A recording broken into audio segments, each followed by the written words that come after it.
All right.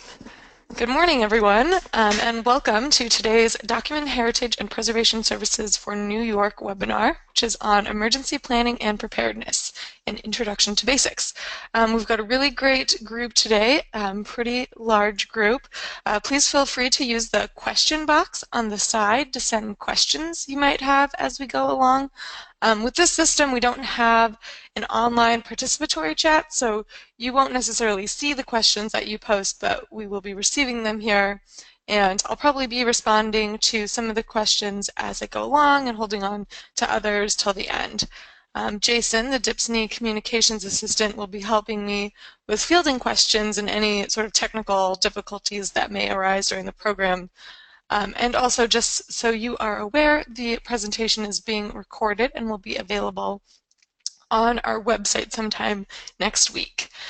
So just to get started, I wanted to introduce myself. My name is Samantha Forsko. I'm the preservation specialist here at the Conservation Center for Art and Historic Artifacts in Philadelphia.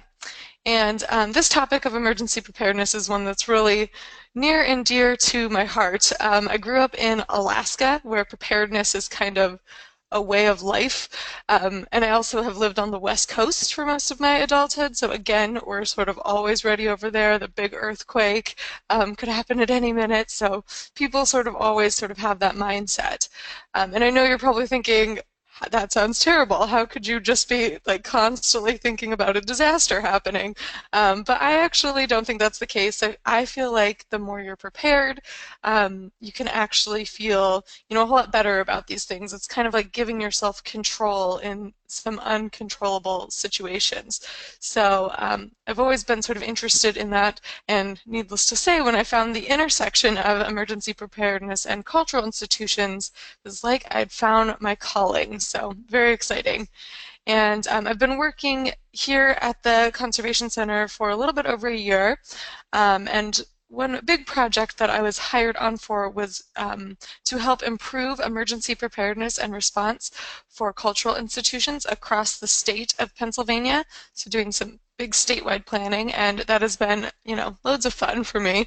It's been really great to work a little bit more on that kind of statewide level to achieve some of this overall preparedness. But I've also really enjoyed working one-on-one with institutions to kind of help them figure out how to practically prepare as well. A lot of those smaller institutions that maybe haven't been so prepared.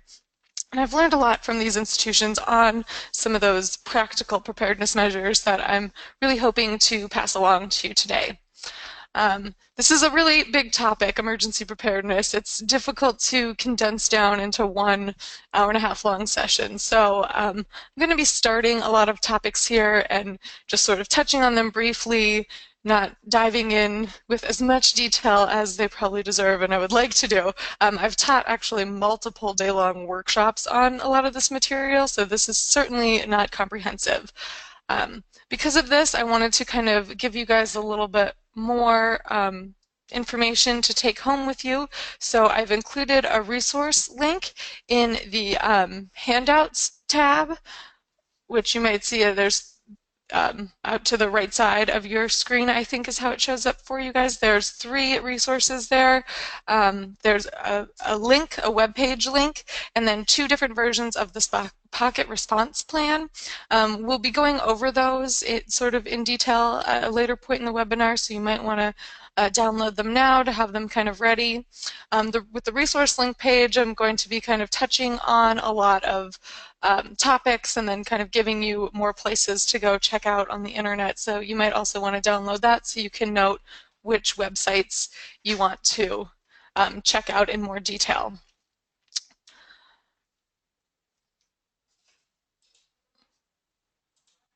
There we go. So before we get too far along, I'd like to take a moment here to share a bit of information about the DHPSNY program, especially for those of you who might be joining us for the first time. The Document Heritage and Preservation Services for New York program, or DHPSNY, as we refer to it here, is a 5-year initiative to deliver essential training and services to New York's collecting institutions. DHPSNY services include archival needs assessments, preservation and conservation surveys, guidance with strategic planning, and access to a variety of educational programs and workshops. DHPSNY makes these services available free of charge to New York-based organizations that collect, preserve, and make accessible historical records and or library research materials. You can learn more about DHPSNY at our website, which is dhpsny.org. You can see our website there. DHPSNY is a collaboration between two long-running New York programs, the New York State Archives Document Heritage Program and the New York State Library Conservation Preservation Program.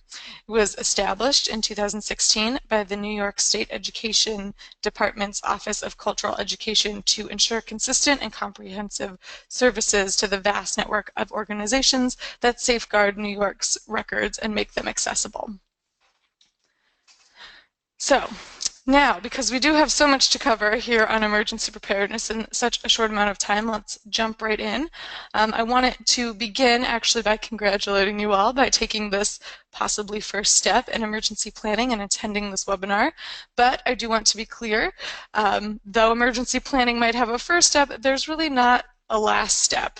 Emergency planning is never really done and over with. It's more of a cyclical process. I want you guys to be able to leave today with some ideas on how to get started emergency planning in your institution, but you're really just sort of entering this cycle here, the emergency management cycle. The hope with this is that through preparing, like writing a plan, will make the response and recovery stages of the cycle a little bit easier. And every disaster, even small or minor incidences, can inform how you can more appropriate mitigate. So then that would inform your preparation efforts, which would then affect your response efforts, et cetera, et cetera. So in short, welcome to the never-ending world of emergency management. We tend to use the words emergency and disaster interchangeably, and really they aren't the same. An emergency is an unanticipated event that requires immediate action. If emergencies aren't handled effectively and quickly, they can turn into a disaster. So when we're talking about emergency preparedness, I tend to prefer to use the phrase emergency plan instead of disaster plan, as it implies we still have some kind of control over the situation. Remember, this is really all about controlling an uncontrollable situation. Disaster can often be kind of a loaded word. It implies some kind of major catastrophe, like an earthquake or something like that. Libraries, archives, museums, we tend to have emergencies that have the propensity to becoming disasters just because of sort of the lack of preparedness, but they don't have to be. So a lot of the things we're actually dealing with are actually technically emergencies as defined on this slide. And a lot of times with our cultural institutions, we tend to plan well for disasters, but not be as prepared for emergencies. For example, we tend to get ready for things like a big flood, but we aren't really as able to deal with something like an HVAC leak, which does have the potential to become a larger disaster and a big flood if not dealt with properly. So if we prepare for emergencies and if our planning is successful, we will be able to prevent most disasters. And remember, an emergency, no matter how small, is a training opportunity. It's a chance to test the plan, debrief on the event, and train staff. It's also an opportunity to learn and be prepared. And emergency preparedness is not simply just having a plan or manual, but rather it's a combination of written documents, training, raising awareness, conducting drills, rewriting or clarifying based on those drills, and ongoing training. And I'll briefly touch on training and keeping the plan updated, but in some ways these steps are really the most important. An emergency plan is just a piece of paper if people don't know, what it is or how to implement it, or if the information is out of date, but more on that later. All of our planning for emergencies and what we're talking about here today presupposes that personal safety has been taken care of, and it really is the top priority. People first, then collections. I know that can be hard for a lot of us. The longer you work with collections, the more it kind of becomes your stuff, right? But you shouldn't do anything in terms of saving collections anyway until human safety is assured and the building is assessed and deemed safe. At the University of Hawaii, I heard the story recently, there was a flood on one of their lower level buildings, and it ended up covering the bottom step where a step was supposed to be. And actually, it turned out that that step had broken off. There was a research center down there as well. So they were clearing staff out, but there were a lot of really important documents down there. And while that step was broken off, a staff person was really eager to get in there and go rescue some of this important material. So he went charging in, stepped down, stepped off that broken step, and ended up breaking his ankle. So after that, he was unable to help with the salvage procedures. He had a broken ankle, and in fact kind of slowed everything down because he had to be evacuated out of there. So it really would have been better for everyone involved for him just to wait, make sure that all human safety measures were met before charging in. And this is really the basic premise which guides all emergency response actions: health and safety first. We all love our collections, but we do have to remember this. Here at the center, we were actually testing our emergency plan a couple years ago, and our director gave us a series of scenarios that got kind of increasingly difficult. The first one, which was the easiest, was you see smoke in the building, what do you do? And of course, we're all conservators, preservation people here, very into collections, so we all started going into detail about how we were going to get our collections into the vault and secure them, but that's not the answer. The answer is really simple, right? If you see smoke in the building, get out of the building, right? Don't worry about the collections. And that brings me to a good point. Evacuation is kind of the first action. When in doubt, get out, right? And where do you go? Establish a meeting place in advance. Make sure everyone knows about it. This place should be about 500 feet from the building. Also take into account who is doing what during this evacuation, like who is assisting those with special needs, for example. Also try to have some kind of system for tracking people, making sure you have accounted for everyone who is evacuated, know who you're missing if possible, staying on top of when the building can be re-entered, making note of what was done and where people went. Some general questions to consider when preparing for evacuation include: has everyone known or believed to have been inside been accounted for? Have all injuries been attended to? Is the building structurally sound or safe to enter? And you'll probably need to wait for an okay from first responders for this one in particular. You never want to enter a building that's been evacuated unless it's cleared to do so.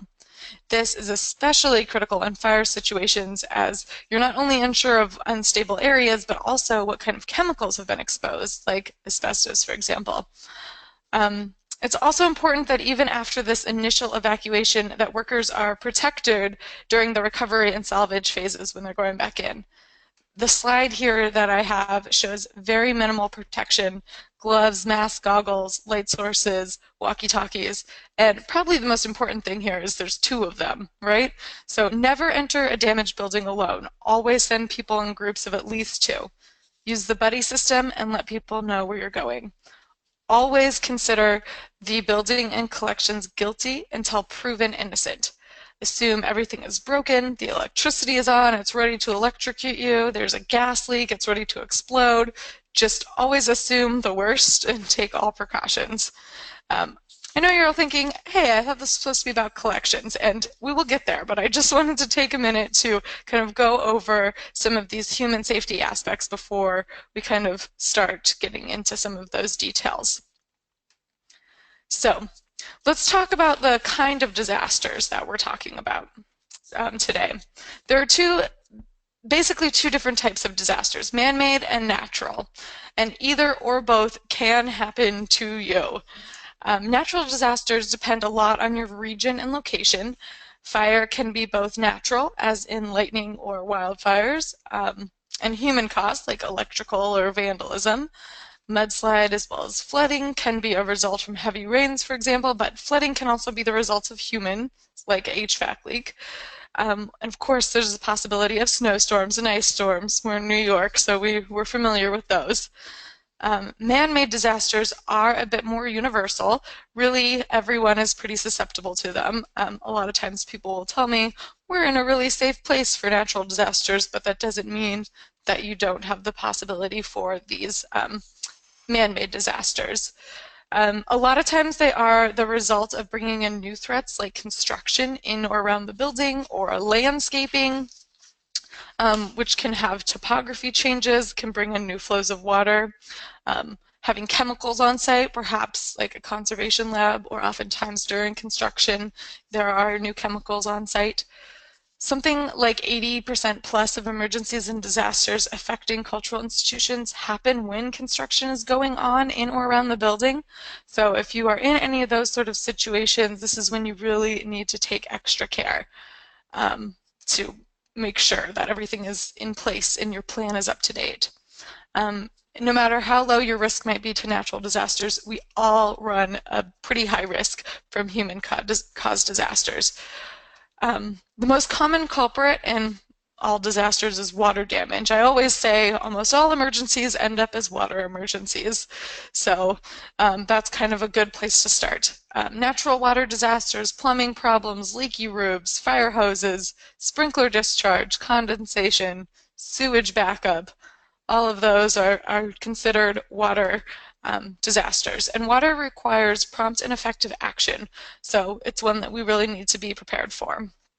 And I do want to focus today on the emergency type situations where quick response will help keep the emergency from becoming a disaster.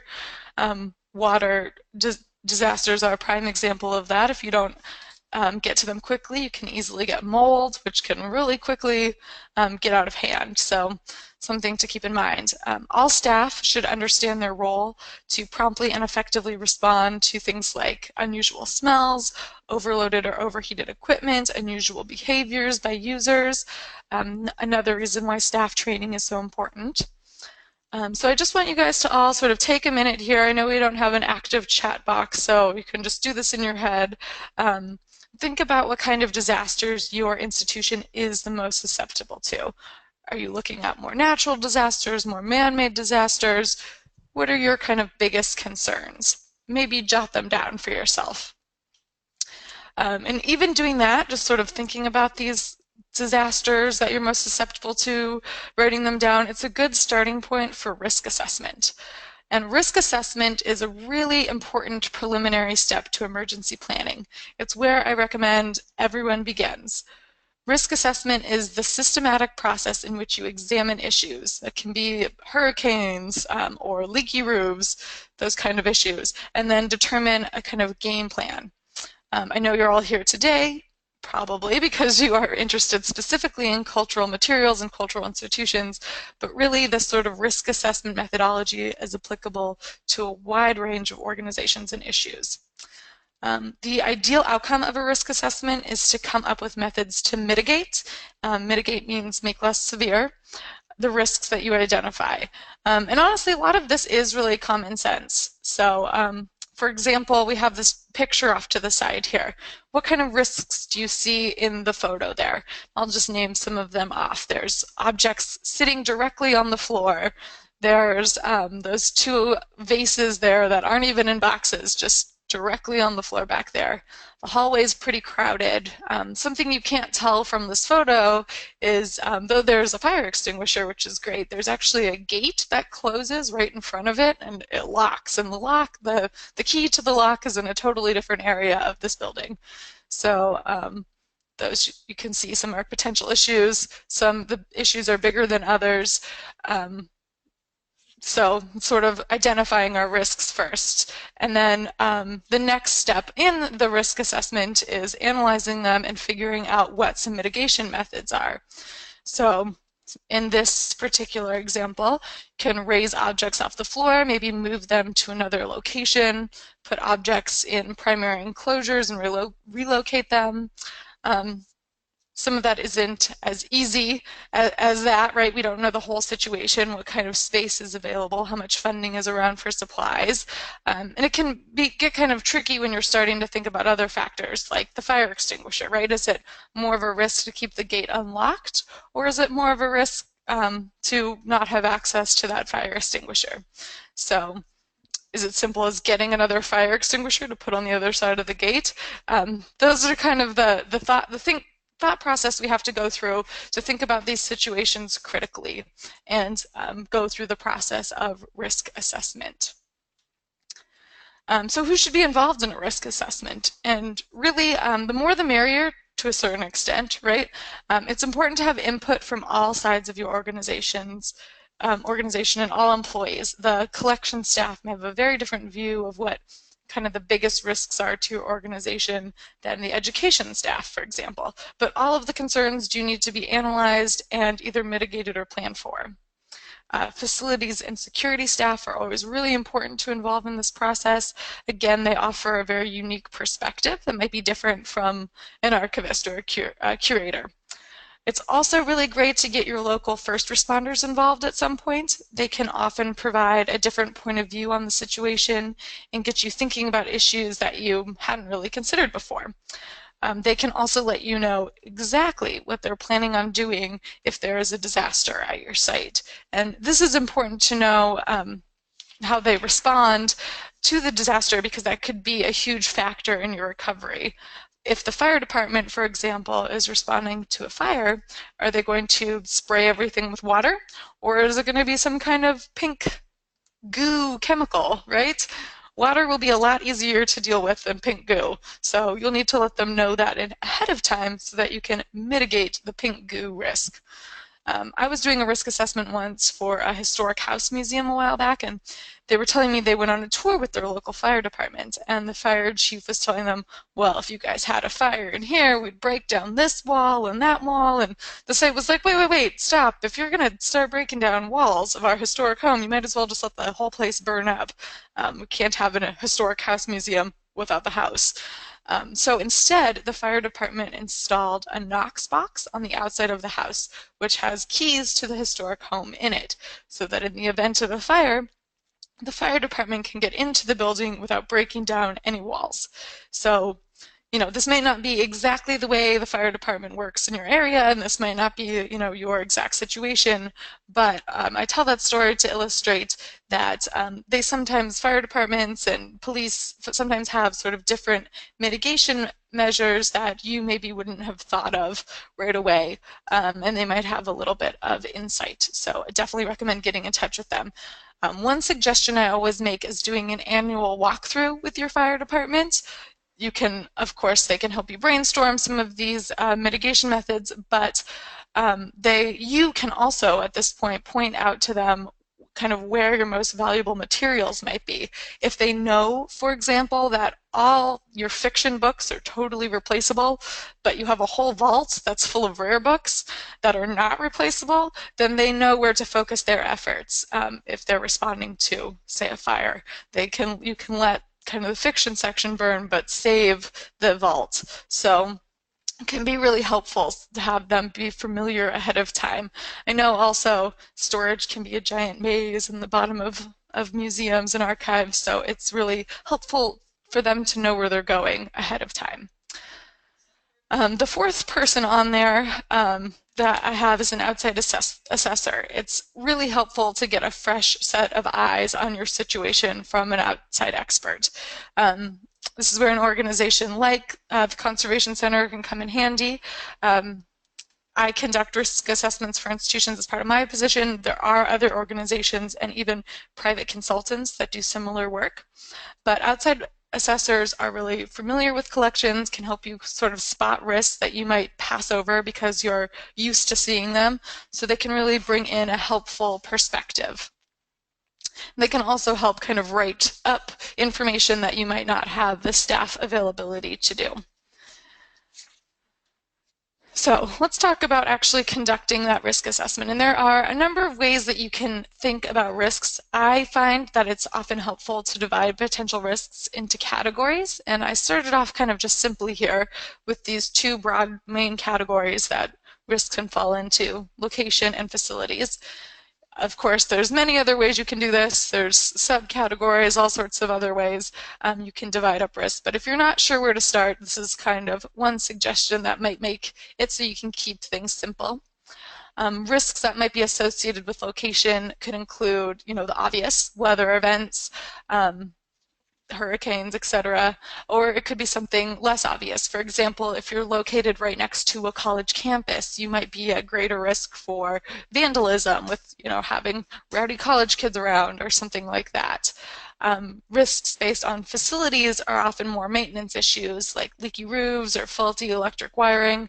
If any of you are in historic houses or aging buildings, you're probably very, very familiar with that. But no matter how you're looking at risks, it's really important to keep track of past emergencies or disasters, no matter the size, to help you figure out those risks. Things that have happened before often have the propensity to happen again. And this can also help you to determine the areas of most need. Risk assessments often aim to be very objective and data-driven, so this can be another area for you to collect data and numbers. I always suggest keeping an emergency event history log, so you can record all of the relevant data, you can see recurring problems and trends, and are really able to focus your time and energy in the most appropriate areas. At a museum that I used to work at, we had a risk management task force team.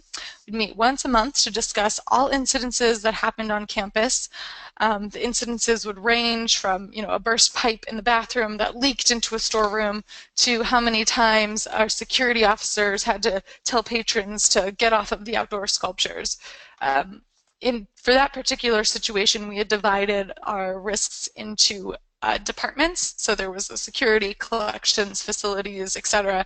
That way we could kind of keep a tally of which departments were having the most trouble, and we could go back and look at that. Having data like this is really helpful, not only to kind of hone in on your biggest problem areas, but also make arguments for funding in the future, funding or grants or board support. If you have times, dates, durations, etc. of every time, say, the bathroom pipe leaked into the storage room over the past year, you'll have a much stronger argument as to why, say, a board member should contribute to replacing the pipe. Another example from that museum I worked at, as I mentioned, we were keeping a tally of how many times security guards had to tell patrons to get off of outdoor sculptures, and the security department was actually able to use that data to successfully advocate for getting more security guards outside in the outdoor sculpture area. So you can use this to help support some of your needs. And there are a number of tools out there that you can use to evaluate the risks that you've identified. I've listed some here on the slide, which I have website information to on that resources link page that I provided. I really love the Heritage Preservation's Risk Evaluation and Planning Program. It's actually the system that we base our risk assessment on here at the center, so it's a good program. They provide you with a matrix. It really helps you kind of prioritize and rank your risks, so it's a good place to start. There's also, lots of other really helpful tools out there.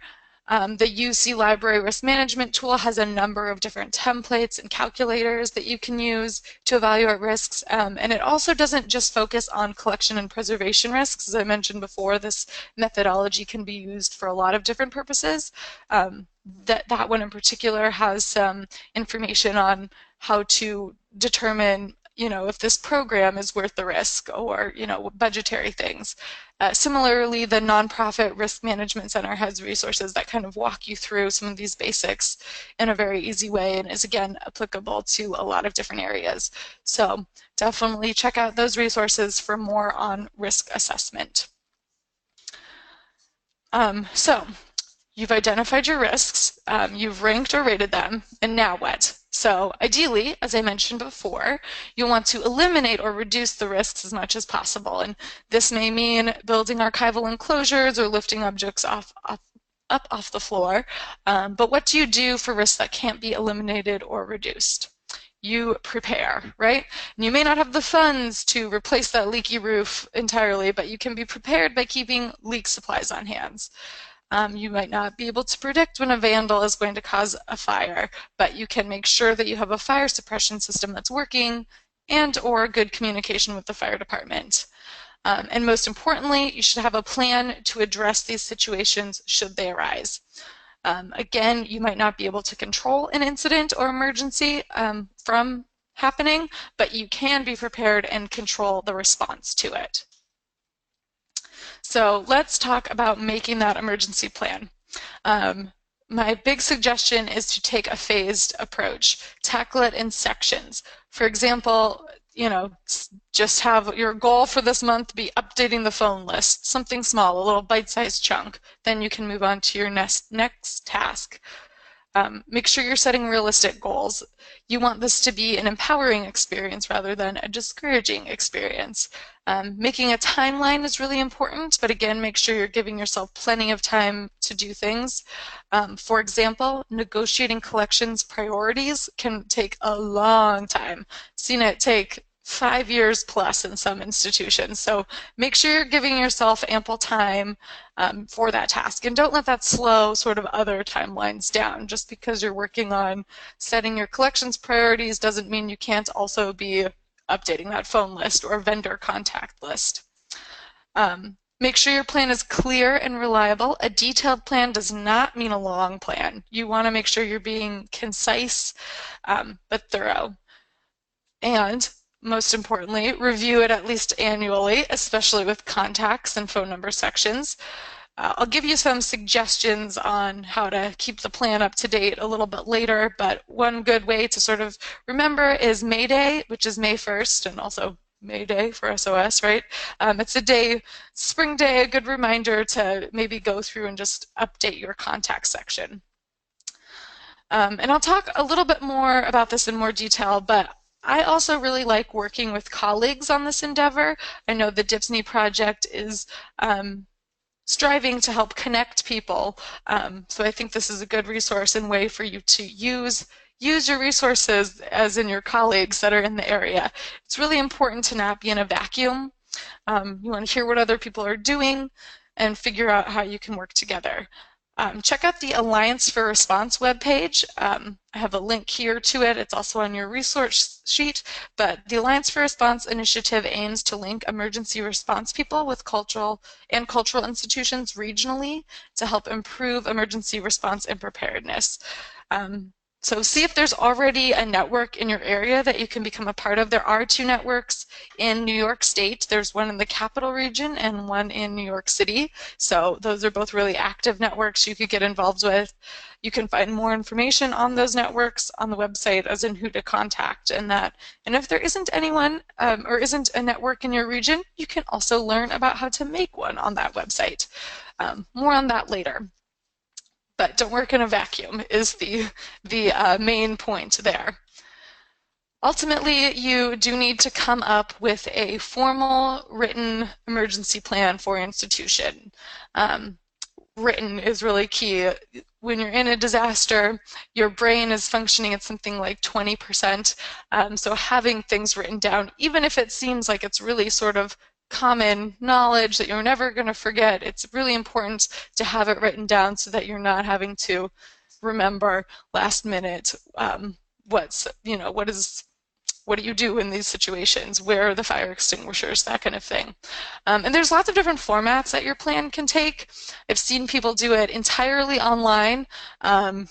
If they're a really iPad-friendly kind of group, you can have it as sort of like a downloadable thing there. You don't have to waste the paper. Binders are kind of a really standard one. Charts, flip charts, various things. Whatever you choose, my advice is keep it manageable and don't make, kind of too many versions of it. You don't want to start off having to update 7 different versions of an emergency plan when you're doing updating. You also don't want to kind of keep it too big because, again, that's going to make it tricky when you're trying to flip through things. So if there are certain sections that have been well written elsewhere, there's lots of different salvage procedures. You don't need to make up the sections on your own just for the sake of doing it. Unless there's something really unique about your situation, you can use kind of pre-made things out there. The salvage wheel is from Heritage Preservation is a good example of something you could just kind of have as a supplement to the plan. You don't need to update it, just keep it with your binder. something like that. So the simplest form, as I said, is probably a binder. It's really low cost, very simple to do. It's a great way to do it. You could also do something like this flip chart that I have here. We have some of these at the center. They're really great as a quick reference tool. It's easily visible, something to flip to when your brain is only functioning at 20%. It is harder to reproduce and update, so maybe don't put sections in there that need to be constantly updated. But it is something that might be a good supplementary material to help jog people's memory. Or feel free to think of your own formats. I've seen people be really creative with this, and whatever works for your institution is totally fine. And don't let people tell you differently, right? Whatever works for you is best. So I wanted to go through actually writing the nitty-gritties of a disaster plan with you guys. So I'm going to start with the sample table of contents for a disaster plan that I wrote. And this is actually for a large museum, but this outline can be used for any size institution. And there's the three primary sections are those three middle sections, sections 2, 3, and 4. So I'm going to go through those in most detail. Essentially, it's response, salvage, and restoration. Feel free to use this as a template. And I'll go through, break it down a little bit more. The first is the introduction. I'm not going to go into detail with that, but that'll be where you line out your procedures for updating the plan and sort of the institutional background on your particular institution. The next section is the emergency response and stabilization portion, which is essentially those sort of immediate response areas. This is all about your immediate needs. This will have the staff contact information and chain of command, so you know who to call and how, setting up a command center with assigned staff positions so that everyone knows what they're doing in the disaster, crisis communication, especially with the media, so people will know what to say.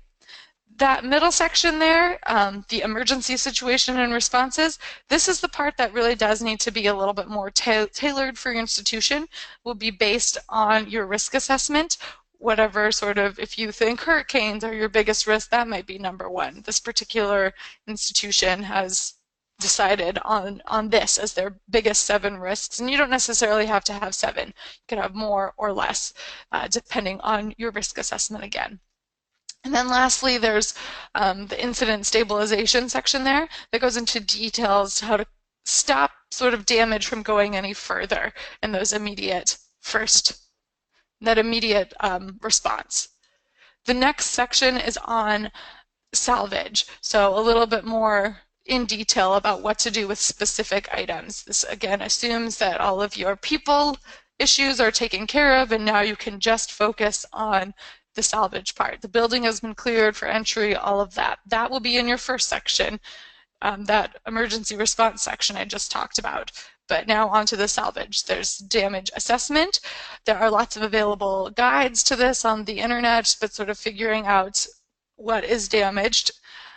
Prioritizing the collection, again, I mentioned this is a complicated task, but definitely something that should be in your plan so that you have written down which materials are going to be salvaged first. You'll want some documentation guidelines. Again, there are many available resources for that on the internet, so you can just sort of take some of those if that's easier. You'll want supplies, what supplies you have on hand, or maybe what institutions have supplies that you have an agreement with that you can share. You'll want to know where those supplies are located and what they are. Vendors and services, so you'll know who to call for specialized tasks, and salvage-related how-tos like the glossary and the procedures. This is a hard topic to teach in webinar form. Nothing really replaces kind of hands-on salvaging materials. So I would encourage you to take part in any of those, but this is also the thing I was mentioning. There's many guides available, already pre-made great guides for how to salvage books, how to salvage photographs. So those are available online, and feel free to use them. The next section I have listed here is on restoration, and this will depend a lot on the actual incident. It's good to have some, forms that are ready to go, evaluation forms, report forms. You could also probably make an argument to move those vendors and services down into this area as well. But understand that parts of the plan, especially this part, will need to have some flexibility because you can't really predict what the disaster is going to be. So you need to have this kind of restoration area a little bit more flexible. And lastly, in this sample plan, they have an appendix section, which I do recommend including in your plan. And an appendix includes kind of those maps, forms, lists, things that will need updating frequently. I like to have them kind of in the back of a binder so that you can just kind of pull them out without rifling through the whole thing and disturbing the sections that kind of are more static. Hopefully you already have some evacuation plans and meeting points sort of already set, but in addition to marking those on your maps, you'll need to mark fire extinguishers, first aid kits, etc. on those maps as well. Also, I've seen people use salvage priorities marked on their maps really effectively. That way, people who aren't maybe as familiar with the collection still know what areas to go in to salvage the most important collections. And again, this is just a sample plan, so you don't necessarily have to have these exact maps, but this is just something to get you sort of thinking about what might be the most appropriate for your situations. Next up, I have these kind of standardized forms. You could have like an incident report here, some collections assessment forms. You might have some institution-specific HR forms. I like to keep blank forms in the back again of, say, a binder because you can pull them out easily and copy them, make tons of copies and pass out to people. So those can be really handy. And then lists kind of in the back. These are lists that need regular updating or photocopying, as I mentioned before. If you work in a big institution, you might need to have something like a distribution list for who gets updated versions of the plan and updated lists and all of these forms as you make them. You'll also want to have this updated vendor and service contact list, which I will talk about in much more detail later. Again, these are just sort of samples. Feel free to use it to help with your brainstorming. So there's an expression out there we use a lot in disaster planning, R&D, ripping off and duplicating, and I totally agree. Feel free to do that. No need to reinvent the wheel if you don't have to. There are a lot of resources online that can help you through this process. You can find templates online, like the Web Junction link and the California Preservation Program link I've supplied on your resource page. There's also online tools like NEDCC's D-Plan, which is kind of like a template you can add things into. Some more general guidelines like from the Getty and Lyrasis. So please use these tools. I would say kind of the most important thing when you're using any of these tools is to remember to customize. You can't just take one of these templates and use them exactly. Even NEDCC's D-Plan, which kind of tries to be a tool that makes a more customized plan, still needs to go back and make sure everything is really applicable to your institution. I was working with an institution once who said they had a really great emergency plan, and I was reviewing it. There was this whole section on what to do if the elevator is down, which staircases to use, how to carry artifacts down the staircases properly, etc. It was really well written, but when I got to the site, it was a one-floor site. There was no elevator. So obviously they had just sort of taken an emergency plan and didn't look at it, copied it from another institution. And, like I said, it's definitely okay to use templates and copy, but just customize. You don't have to feel like you're starting from scratch, but customization is key.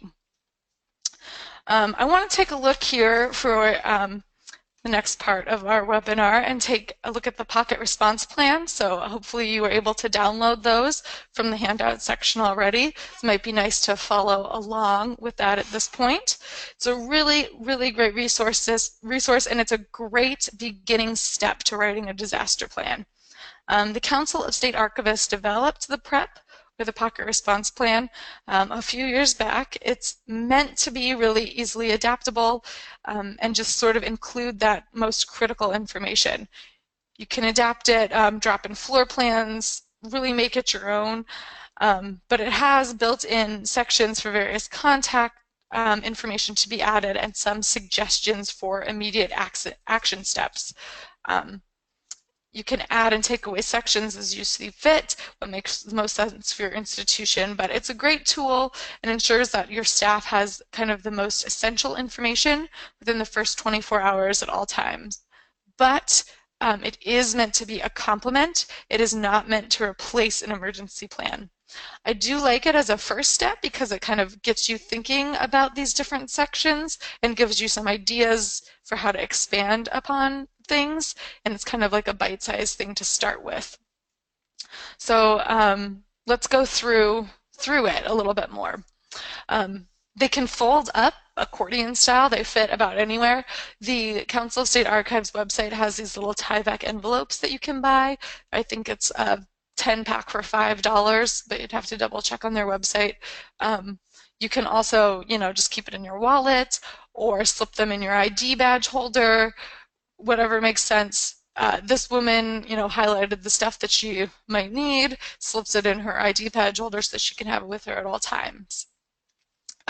So I do want to go over kind of the sides of the prep here. So hopefully you have a prep to follow along. That will help a lot with this.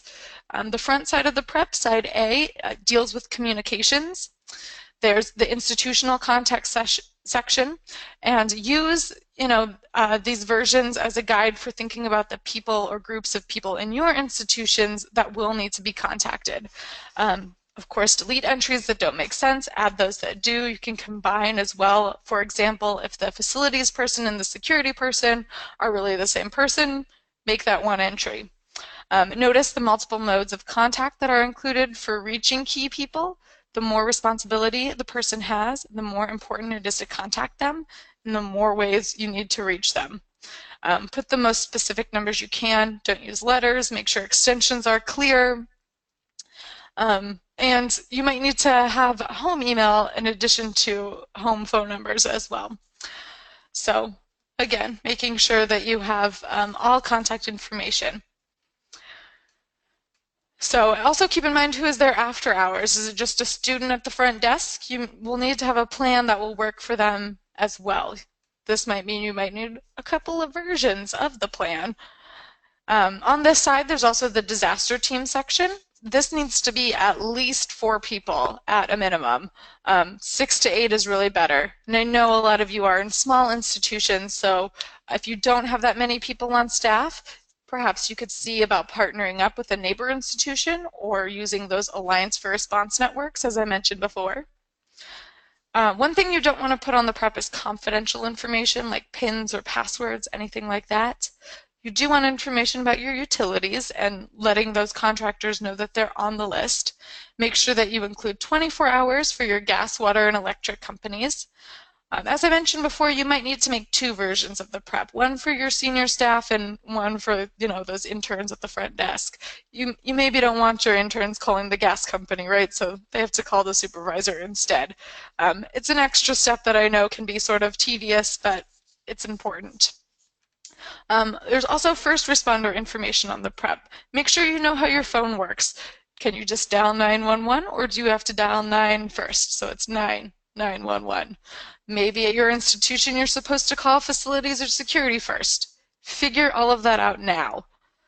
Also, when you're calling 911, make sure you know the difference between calling from a cell phone versus landline. They show up different at the operating center, and it might be difficult for them to find your location. So you might also need to include maybe directions on how to get there if you are somewhere that is difficult to find.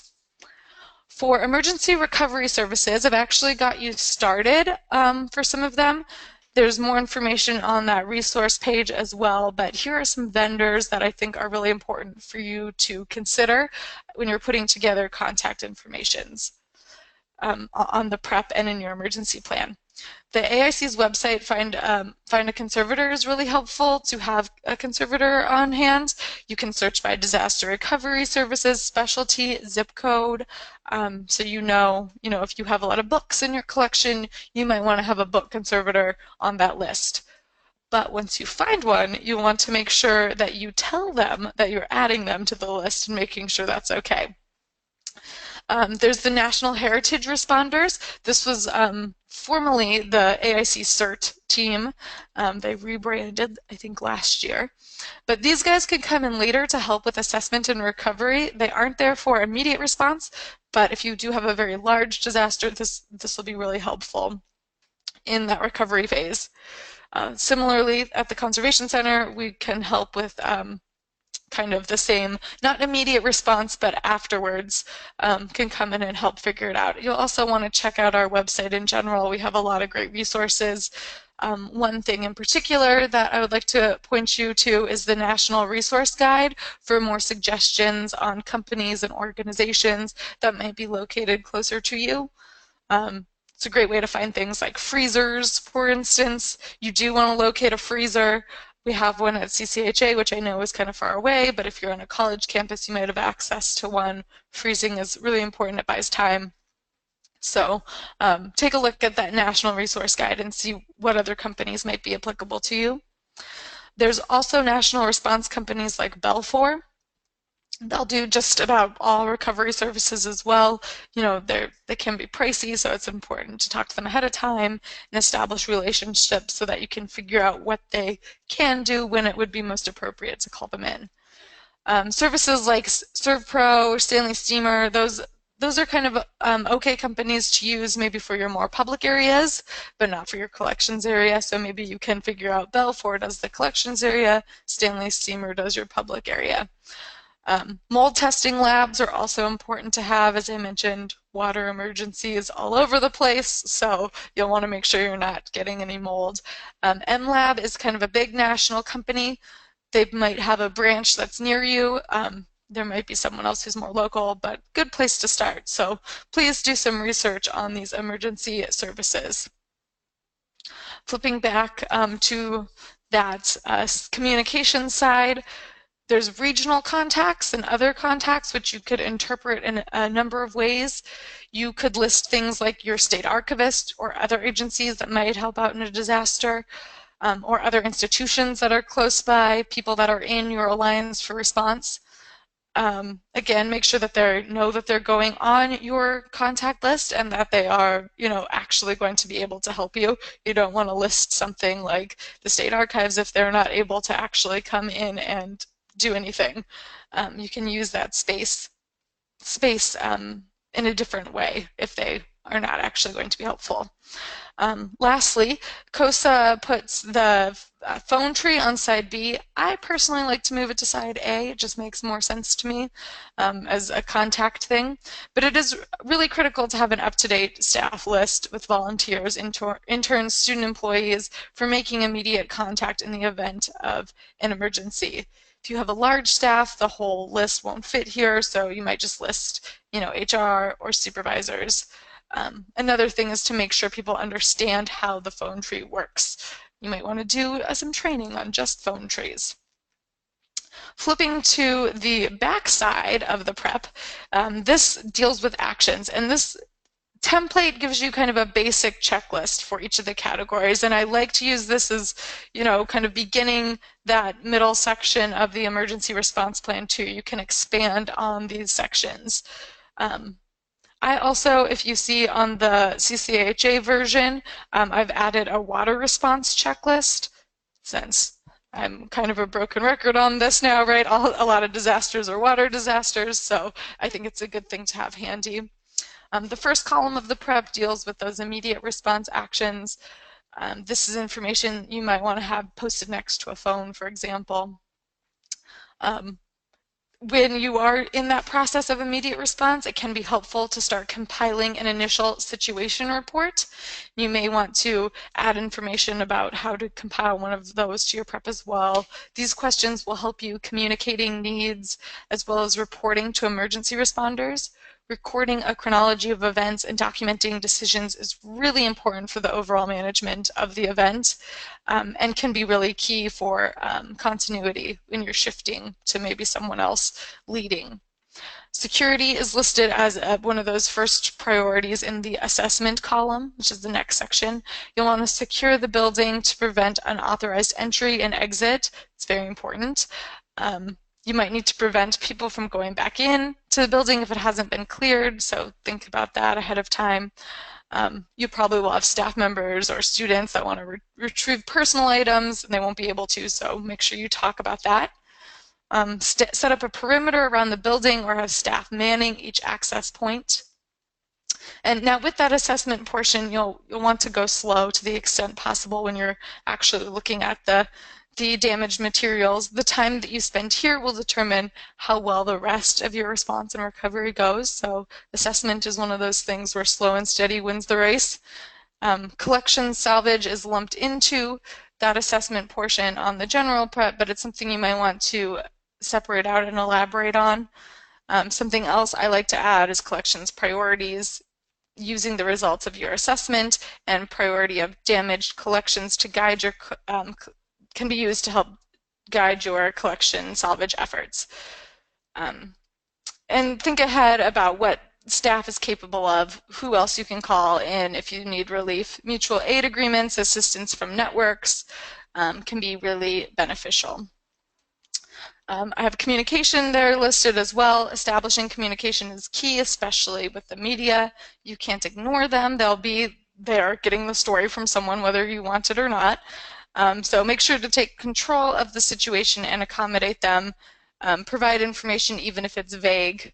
We don't know yet is better than no comment. No comment can often make you sound guilty, so make sure that you're communicating with them appropriately. The media will also want to know how much is damaged, what the cost is, when you will reopen, and even if you don't know the answers, just try to keep people informed with regular updates. You can use the media to reach out to the community. This could be a good way to find donations, supplies, or volunteers. Along those lines, figure out ahead of time how you're going to accept donations. Do you already have a system set up for collecting money or equipment? You may be offered stuff you can't use, so how will you handle that? If possible, request materials you know you'll need, like bread racks for fashioning, drying racks for paper, milk crates to protect objects while moving them, etc. Make lists of some of these ahead of time so you can know what materials you want to ask for. In addition to talking to the media, also involved in communications is talking with your staff, letting them kind of report back to you. People will, need information and want information. The more accurate information you're able to share with your staff members can lower stress, can be an opportunity to spot people who are having trouble or are very stressed out. The prep from the COSA website also contains information about connecting with FEMA. This may or may not be applicable for you, so take a look and decide if this is something you need. You might want to replace it with something like a floor plan. I will let you know FEMA is definitely, you can't just call them up and they're going to come in and help you. Generally, it will be somebody like your county emergency management agency that will be making the FEMA call for you if you're at a situation where it's that far. So I sort of would lean towards taking off the FEMA information, but again, customization is key, so whatever works for you guys. So I hate to be the bearer of bad news. There's not a lot of great funding sources for disaster preparedness programs, but I do know that this is a very important topic for many small institutions like yourself. So I do want to spend some time talking about creative funding solutions. I do think, it is important to kind of face the reality that these types of initiatives are generally very difficult to get funding for. It is possible to get disaster recovery funding from the state and or FEMA if you're having a large enough disaster. I know you guys are in New York and might have had some Hurricane Sandy experience, Hurricane Irene, those kind of disasters. When an official disaster declaration is made, you often are available for funding. And because of that, I do always recommend documenting how much you're spending in any disaster recovery, because you never know what you might be able to get reimbursed later. You might want to work with your emergency management agencies to see if there are certain documenting procedures in your county to help with the official disaster declarations. There is often a monetary threshold for the disaster declarations, and you may be able to help meet the threshold by documenting your expenses for the whole county, and then in turn you'll get some reimbursement. But every county is a little bit different with that process, so my best advice is to ask. There was actually a really great webinar program that just happened recently on the National Alliance for Response website, which I sent you the link to, but they did a whole webinar on receiving public assistance, and the 2 guest speakers were from New York State. So I would go take a look at that. It gives you kind of step-by-steps on how to apply for public assistance if you are in that situation. So I'd recommend checking that out. But again, that's for recovery. It's not for preparation, preparedness. There is a hazard mitigation program that's done through FEMA that potentially cultural institutions could apply for. Personally, I've never seen an individual institution awarded a FEMA hazard mitigation grant, but it might still be worth investigating. And also discussed in that webinar I was just mentioning is a little bit more about that program. The Conservation Center offers the risk assessment program, which is subsidized by the NEH, in which we'll send an assessor, usually me, out to conduct a risk assessment and help you write a disaster plan. We did just get approval for that funding, so you could check our grant calendar to see when those services are available. There will also be we're also available, for hire if you want to do that. Funds vary for that. I do know that there are some upcoming salvage training programs through the DHPSNY program this summer. They won't help you with plan writing, but will give you some of that critical hands-on experience.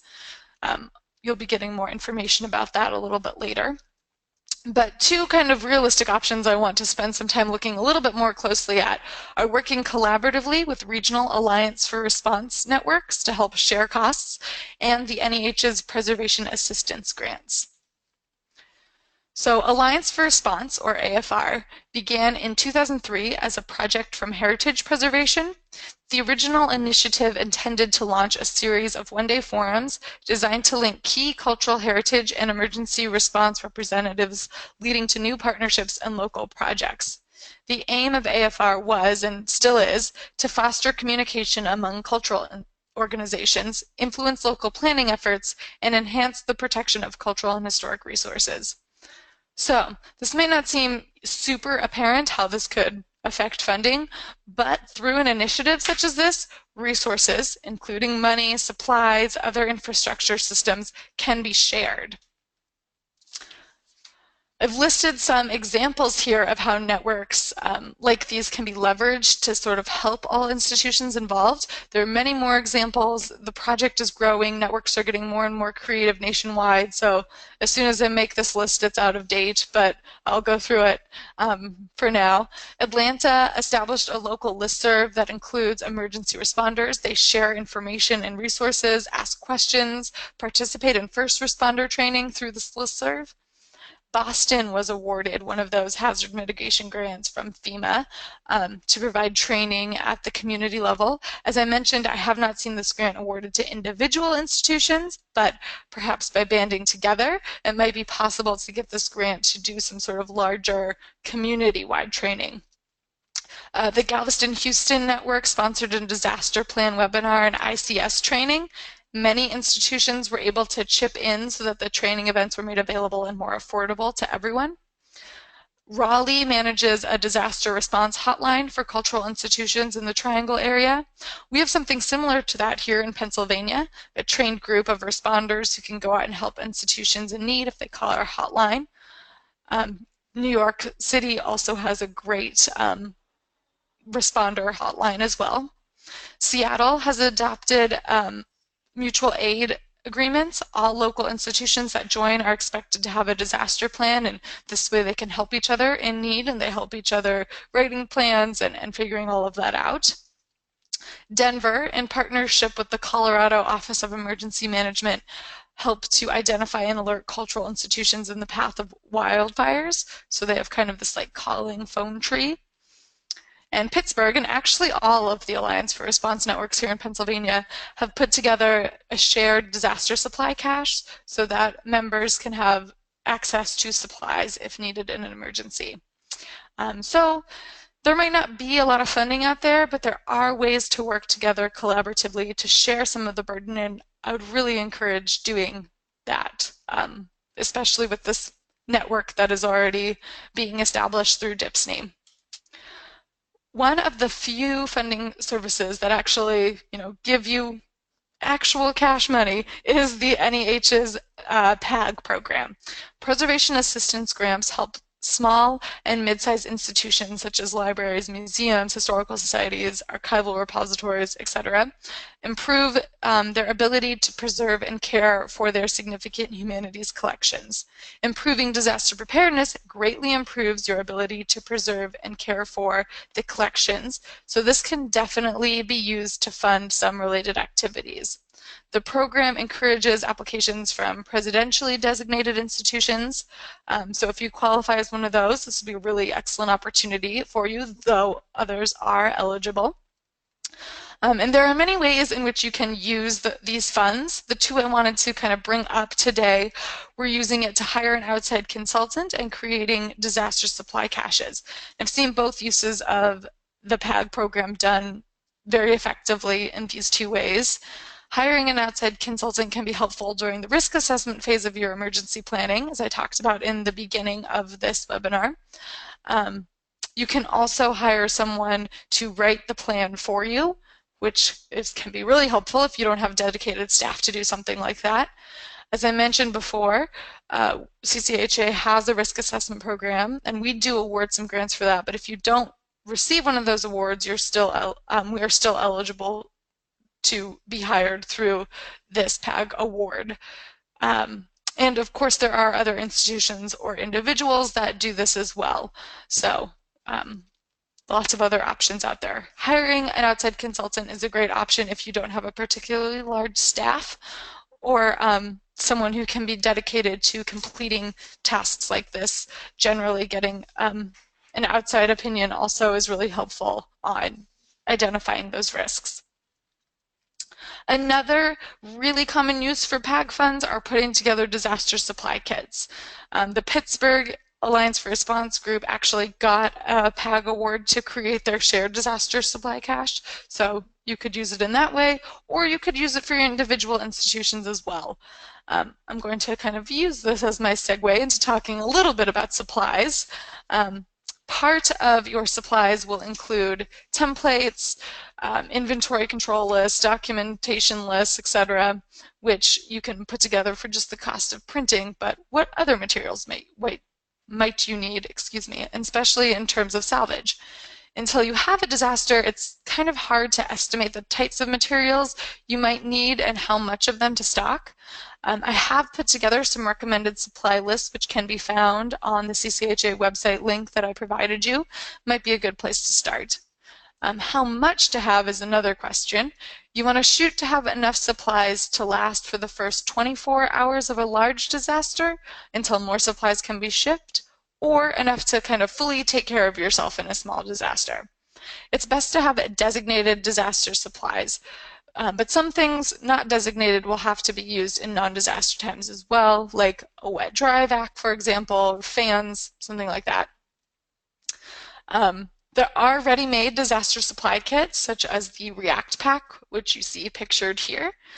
These are really great for small institutions, something to kind of get you just quickly started. They include basics, mop buckets, sponges, plastic sheeting, some personal protective gear, flashlights, etc. They're really great, but you do definitely need to supplement them with more collection-specific materials like blotter, holotext, things like that. And again, you can find a more comprehensive list on the CCAHA website. Please check out the website for current costs. I put on this slide what I think they cost. I think it's about $220, but definitely make sure to confirm that online. And if you do have the time and availability, you could put together kits for much smaller cost. These pictures are of disaster supplies from the University of California at San Diego. The can on the right was put together for the museum for about $100 to $125.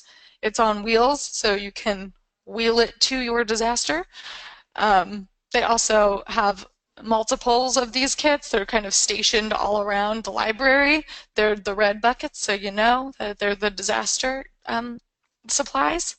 The cart on the left was built by a museum with the NEH Preservation Assistance Grant. It's really good use. You can make multiples of these. And these kits are really great because they're a reliable source of immediate response supplies. But it is really important that everyone in your situation understands that the supplies are only to be used in a disaster. This can be tricky. People often think, I'll just borrow this one thing and return it right away, which of course gets forgotten about and then is lost forever. So, you know, you kind of have to be creative on getting that point across. At the museum I worked at in the past, we zip-tied the kits shut, which was good because it required some effort to break into them. It helped to mitigate that borrowing, but it did have its drawbacks because if we needed to get into the kits quickly, we need to have scissors, and that can kind of be tricky when you're in a rush. I was teaching a workshop talking about kits recently, and a participant actually suggested shrink wrapping with saran wrap these kits. So, and I thought that was a great idea. You can break into the shrink wrap without scissors, just with your hands in an emergency, but it would be difficult enough to break in and might discourage people from borrowing things. So, you know, some good ways to think about not having that happen. But inevitably, people will borrow no matter what you do. So it's really important that your kits are inventoried at least annually. So you can maybe do that in tangent with updating your phone lists, or it's a great intern project as well. So I wanted to kind of wrap up today with talking briefly about the importance of staff training. As I mentioned before, the plan is not worth anything if no one knows how to use it. The Library of Congress has a really great quote about that. They say, "The most important action of any emergency preparedness planning is to carry out testing of your systems. It is in this activity that any gaps in the communication systems, in the supplies, in the training will become apparent. In our experience, every real incident will have some new characteristic for which one is not prepared.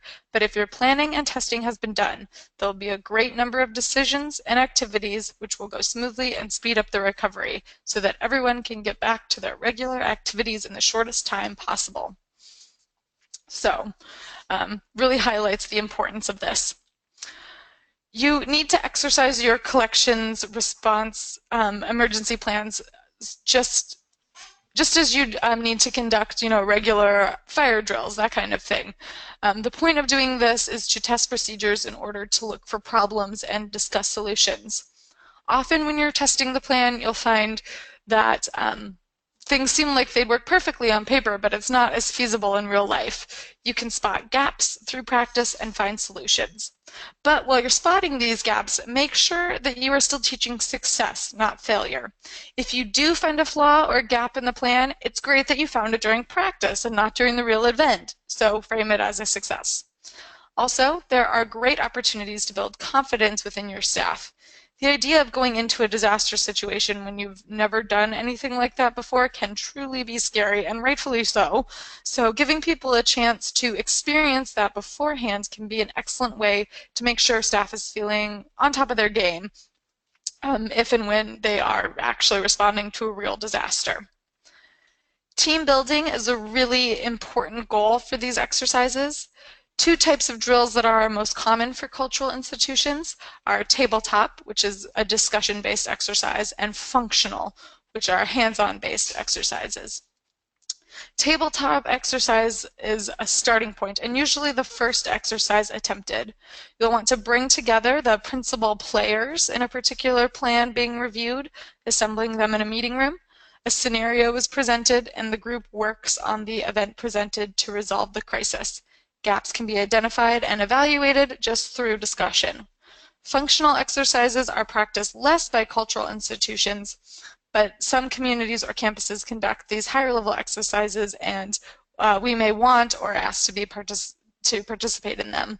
This is kind of like a dress rehearsal and, kind of like a fire drill, a realistic and stressful simulation in real time. You can often see the issues in the plan more clearly when you actually act it out, and it can often make people feel a whole lot more confident about doing it when the time comes. Here are a couple sort of sample scenarios that you can use for either a tabletop or even a functional activity. What do you do? Some of these scenarios involve health and safety issues. Some of them are kind of more about collections. There's some with warning, some without. So, I try to vary your sample scenarios so that you get lots of experience. For greater impact, you might want to try to schedule a drill near the anniversary of an emergency that's well known in your community. It's a good way to help encourage people. So, sorry. So here is a photo from a 2-hour tabletop exercise done at UCSD. That's University of California, San Diego Library. And all the staff were required to attend. I love how boring disaster planning photos always are. It's just a bunch of people sitting around tables. I promise they're much more interesting in real life. So don't let that discourage you. But this is a great exercise. First, they showed an earthquake video, kind of set the scene. Everyone watched the earthquake video. Then they discussed what to do. And this was presented as a progressive event, so more things kind of kept happening as they got issues dealt with. New ideas were thrown into the mix to be discussed. After they dealt with the initial earthquake, there was an aftershock. They happened to have a pregnant staff member, so they had a little medical emergency go on with her. Other campus folks were trying to come into the library and use it as a refuge. Hysterical parents called the campus. So they kind of threw in these issues, but not all at once. They spread it out over time. So they had just dealt with a problem. Okay, here's the next problem. After they did this tabletop exercise, they did a functional activity as well. They got their disaster teams together and they had staged some sort of resulting damage in their stacks. They put red crepe paper over some of the stacks to indicate that some of the stacks had burned. There was a gas leak and a fire happened because of this earthquake. And then they also had the blue crepe paper, which we see in this picture, meant that those stacks were wet. So they had 4 different teams, which you can see there's the red team in the back with the red hats and this white team in the front with the white hats. The 4 teams went in and assessed the quote-unquote damage and estimated the number of books affected, identified priority materials from their priority lists. They determined the number of boxes and supplies they would need to pack out their sections. They also actually went and got some of the supplies and did some hands-on, draping with the plastic, and they even packed out some boxes. So they really got sort of a dress rehearsal, right, of what this would actually be. And this is a really extensive training. This is one held at one very large institution. It was, very extensive. You don't necessarily have to do anything that in-depth. It's just important that you drill the plan in some way. You could do something as simple as participating in the National Disaster Preparedness Month, which is in September. There might be some special exercises set up in your county. Might have some special drills that you can kind of take and bring back to your institutions so you don't have to totally make up and orchestrate the whole thing. I've been working with counties around Pennsylvania, and I've noticed that a lot of county emergency management personnel are really very open to helping institutions test their plans and tabletops and functional activities. They lead a lot of these sort of activities, so if you just approach them, I'm sure they would be able to either direct you to someone who could help you or might help you themselves, so reach out.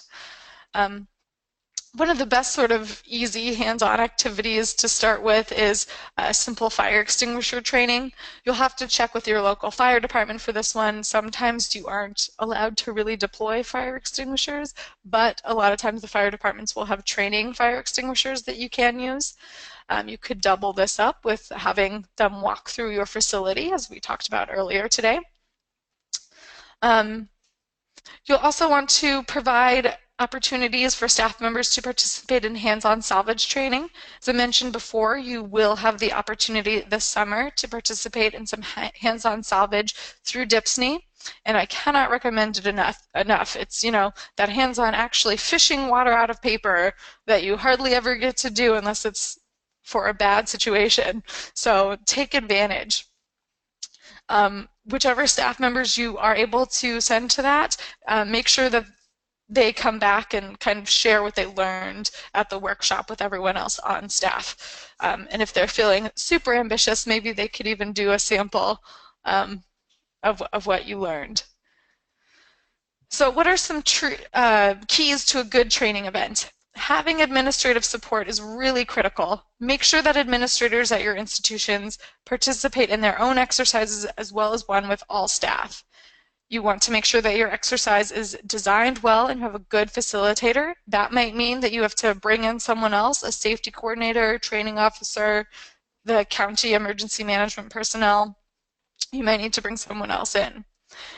Make sure that you know what you are trying to teach people and that the objectives are clear and that people know what is expected from them.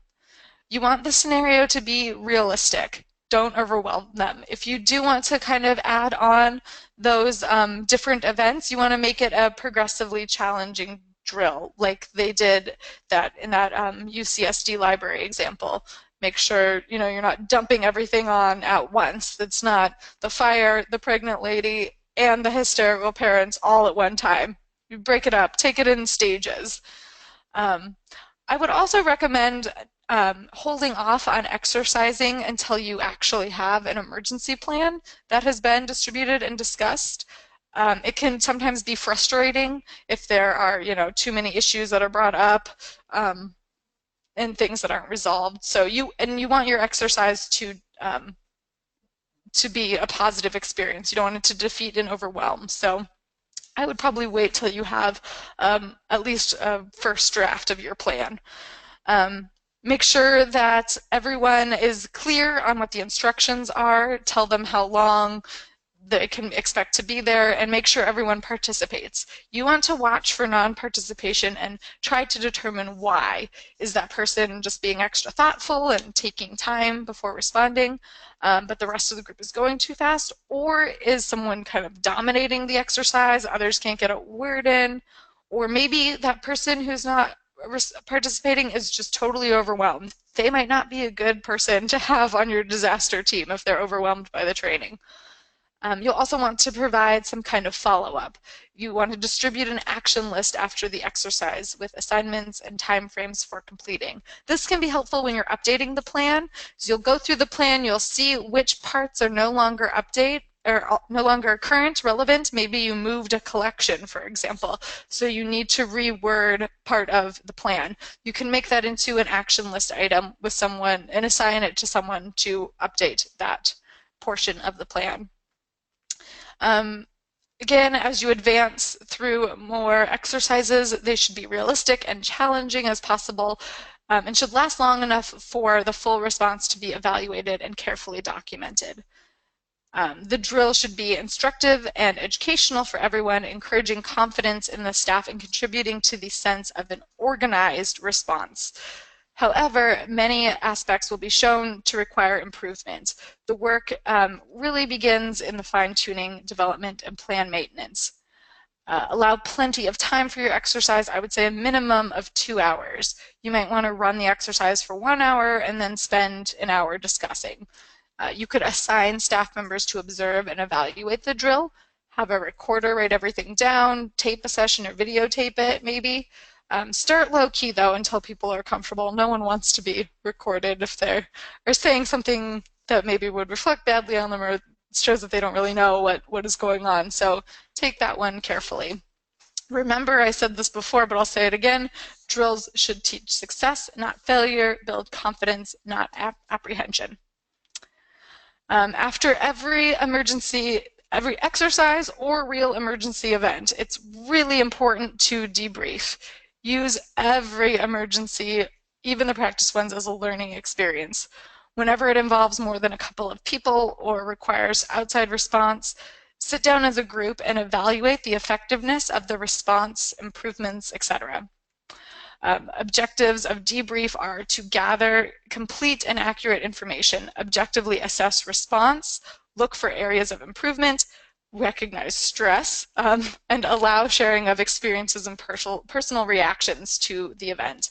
People should have the opportunity to talk, share what they thought, let you know what happened. You may find out that someone went really above and beyond and deserves some recognition for it.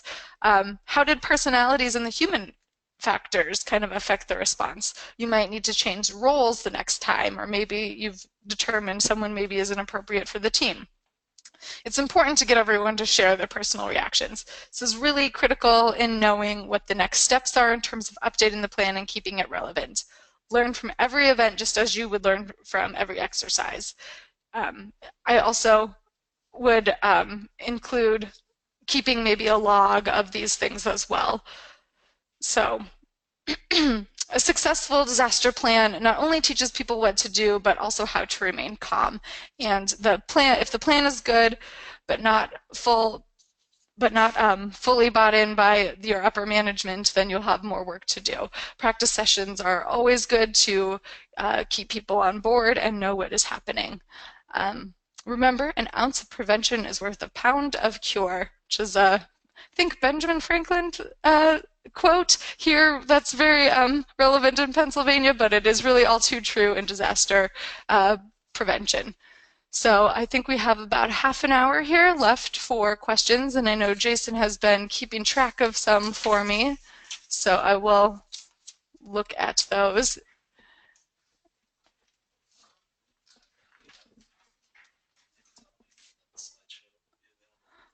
So the slideshow, I know some people have been asking if the PowerPoint will be available. That is going to be put on the blog at DHPSNY.org, so you can check that out and get all of the slides. The template, I bet, for the emergency plan would be particularly helpful for you guys. So if you have any questions, feel free to write them in the questions box over there, and we can answer them. If not, I do have my email address posted here, and I also included my email address on the resource sheet. So you can feel free to ask me questions later if you're feeling shy right now.